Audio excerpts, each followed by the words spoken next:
Now I'm going to tell you a secret. A secret that's right in front of your eyes every time you open your wallet, but you never notice it.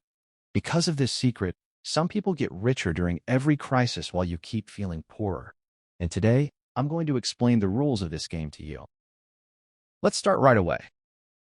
The first rule seems simple, but its consequences are devastating. Bad money always drives out good. Think about it. You have two coins in your hand. One is real silver. The other is painted iron. Which one would you spend? Of course, the fake one. That's exactly why Roman citizens paid their taxes with debased coins while hoarding the real silver in storage. The same thing happened in the Middle Ages. When kings melted down gold coins and mixed in copper, the people weren't foolish. They spent the new coins and kept the old ones.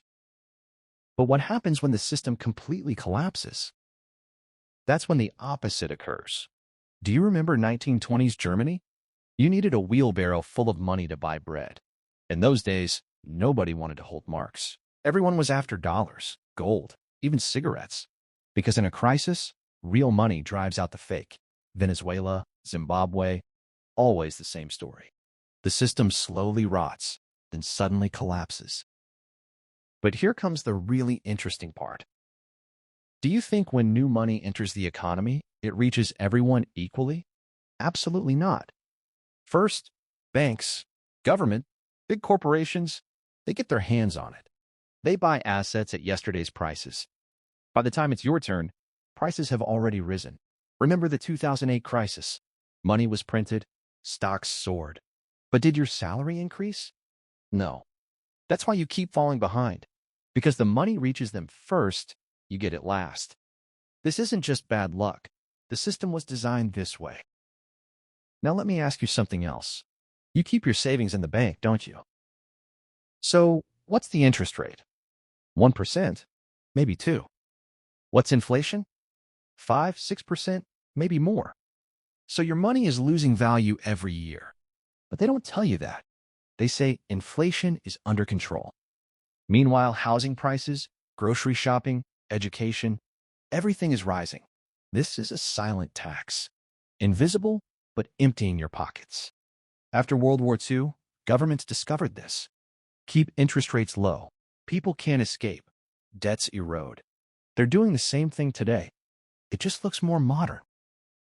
But the story doesn't end here. America has the advantage of having the world's reserve currency, right? So you think it will always stay strong. Wrong. Because being the reserve currency is both power and curse.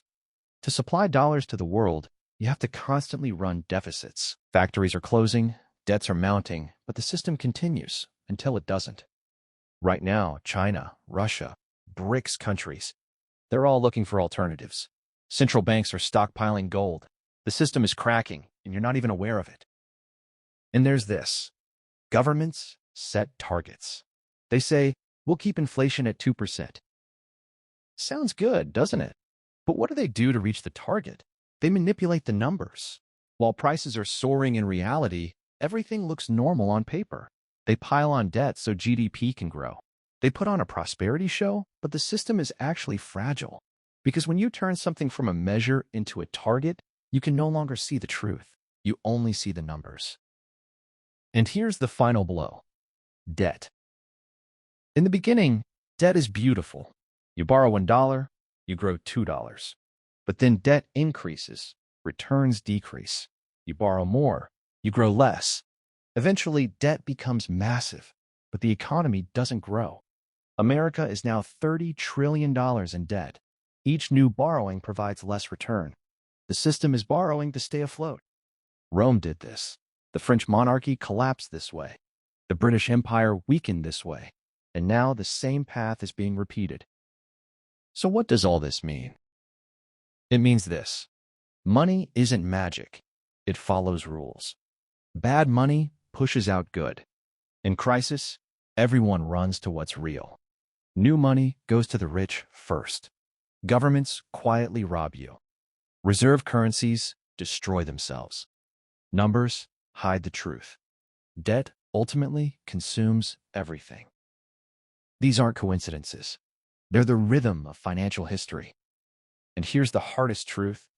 The system wasn't built for you to win. Elites live in secrecy, you in transparency. They accumulate assets, you receive wages. They benefit first from money printing, you last. Their assets appreciate, your money erodes. The system operates according to its own laws. Unless you learn these laws, you'll play blind. History doesn't repeat, but money obeys laws. If you don't know these laws, you'll forever wonder why the system always feels rigged against you. Now I'm going to ask you this. After learning these truths, what will you do? Will you ignore them? Or will you understand the rules of the game and develop your own strategy? The choice is yours. If this video opened your eyes, subscribe, because history will show you the answers. I'm just showing you where to look. In the next video, see you soon.